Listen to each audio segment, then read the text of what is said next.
Later today, MSPs will debate the hate crime bill for the last time.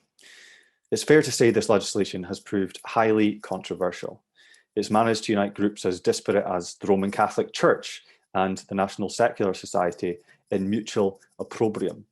Groups who are fundamentally opposed on many issues, but who are united in the belief that freedom of speech and expression are fundamental democratic rights which must be upheld and protected. Problems with this legislation have been addressed by the government, and they deserve credit for that.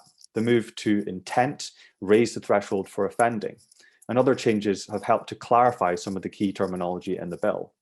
However, there are still concerns. The government's free speech clause, which it brought forward only recently, is not felt to be adequate. It does not put beyond doubt that language which is merely insulting or controversial or offensive will be caught by the offences. There's also concerns about the capacity the offences have for malicious reporting to take place. People reporting others who they disagree with and accusing them of stirring up hatred when they should never be accused of that in the first place. That would waste the time of the police, who would be required to carry out investigations, even if no prosecution is taken forward. And it would be incredibly stressful for the people involved.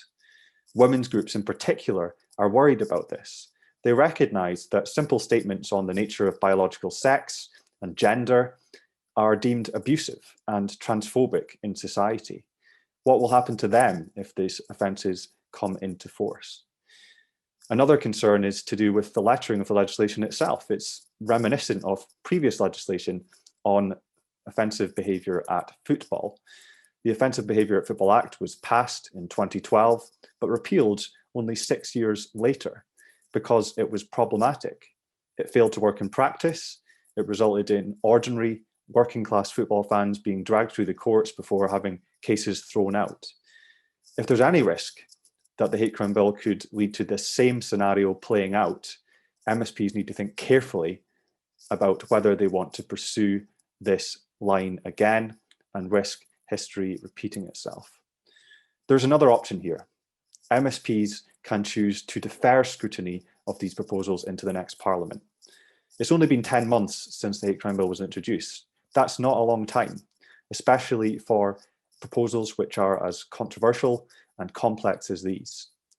Pushing scrutiny of the hate crime offences into the next Parliament will allow a new batch of MSPs to apply careful scrutiny to them, to engage with a wide range of stakeholders, and to make sure that these proposals are fit for purpose before they become law. So we're urging MSPs to think about these things today, to consider voting down Part 2 of the hate crime bill in order to allow more scrutiny to take place.